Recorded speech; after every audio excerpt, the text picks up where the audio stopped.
TV News. Boy, Chris Paul, you'd be hard-pressed to find a better individual performance playing through pain than Chris Paul put on tonight. But when it started out, Tony Parker with a hot start, Nate. Yeah, for him to go, 10 for 21, a lot of shots, but we saw spurts of the old, Tony Parker, and it was good to see him tonight. Off the steal. Chris Paul in transition. Nice little push off. And knocks down the three. He played with a lot of inspiration today. But here you see him grabbing at the left hammy. And it would bother him the entire game with that hamstring strain. Yeah, but he fought his way through it. Fought his way through it, went in the back, talked to Dennis Colanello and Jason, the trainers. Got touched up, put some icy hot on it, manned up, and came back in the game. I was not aware of that facet of the story, but thank you. Jamal Crawford off balance. And it's a one-point lead. My goal thing was I wanted to see who would stop making big shots. I didn't think that for the whole game both teams could make big shots, but I was 100% wrong because there was a big play after big play from not just your star players or the guys who would make all-star games, but it was guys all over the floor making big shots. Green to Duncan there, and then Paul finds Blake Griffin. And it's 45-44. They continue to ride the seesaw at Staples. Paul back in there. Came in at about the 6-minute mark of the second quarter. And comes up with this, which was nothing compared to what he did at the end of the game, foreshadowing. That's his move that he's been going to all playoffs and it's been working. Even though he's sore with the hamstring, he's saying, you know what, we need this game. Let me go to work. Look at the Spurs giving up the offensive board there on the misty Andre Jordan free throw, and Crawford cashes in from deep. And at the half, it's 57-55 Clippers. Into the third, and here goes Paul. His ability to just seize the moment. And every time there was a big run, he stopped it. Every time there was a big run to start, he started. A 7-point lead, which was monstrous in this game. And then Danny Green. He was big today, too.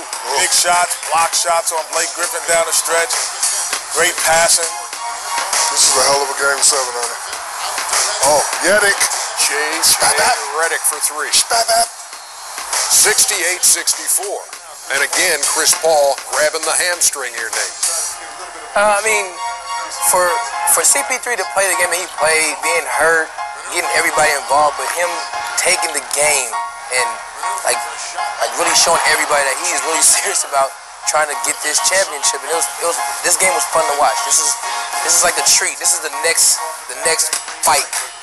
Was this one right here, getting ready for Pacquiao Mayweather. And here goes Parker into the paint. Game tied at 72, and once again, Chris Paul heads to the bench, but would return. Yeah, his ability to fight through the pain, his ability to make the correct basketball play was unparalleled. Big baby. Hey, yo, big baby. Got the hook to fall for him, 76-72. Now, Austin Rivers trying to foul Ginobili. They had a foul to give, and they're going to rule this. A three-point shot. That's a tough call. Yeah, Doc was a little taken back. I've never seen a ref call that. Ever.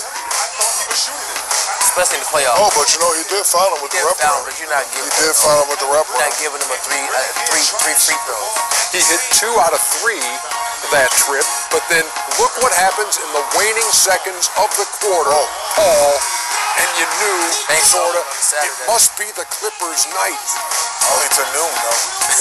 Yeah, not in this game. Yeah, my God. He was thinking shoot all the way, Ernie, right there. I don't know if he was trying to go to the bank, but the bank is open in L.A. 78-76, and it's 79-78 going to the fourth quarter. You want more Chris Paul?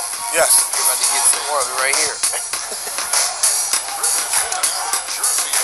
Splitter on him. Mismatch. I hate that what the Spurs did, that switch and putting Duncan and Splitter on Chris Paul. He just, with one leg, one hamstring, he just abused them all night. I would have doubled him, tried to make him a better passer. Ginobili had the huge three after a Kawhi Leonard offensive rebound right there. J.J. Redick. Can you say tied at 97? I have to agree with Kenny earlier. Not only did they hit big shots, they hit big timely shots. Right time. So with the game tied, under 5 minutes to go. Duncan. Ran Riverwalk. 99-97. Father time. Tony Parker. Somehow. 101 to 100. All these rebounds. Good defense. It's going to wind up in the hands of Tim and one. He would miss the free throw, but San Antonio up 103-102. Then it's 105-102, and who's gonna tie it this time? Matt Barnes from straight away. Timely shot, Kenny. Timely. He shot the ball like he wanted it. He was looking for it. Good block by Danny Green. That was a huge play. Shot. Parker will miss, but another offensive rebound, and then Parker picks himself up and sticks it back in. 107-105. What you call hustle, and he fell down, got back up. Was there for the rebound. Jamal Crawford. You've been seeing that all your life, haven't you, Nate? Man, too many times. But, you know, Maul, he has a knack for making big shots. It's a hard double, Ernie, because if you don't, you get in these kind of situations where you get Tim Duncan on a foul on him there, not able to defend him. Again, he made both free throws, and then Duncan fouled, and he made both. So we're tied again. 109. Setting the stage for this. The pick and roll again. How did he do it? Off the glass, breaks the tie. That push-off. That's how he did it. It works every time. 111-109.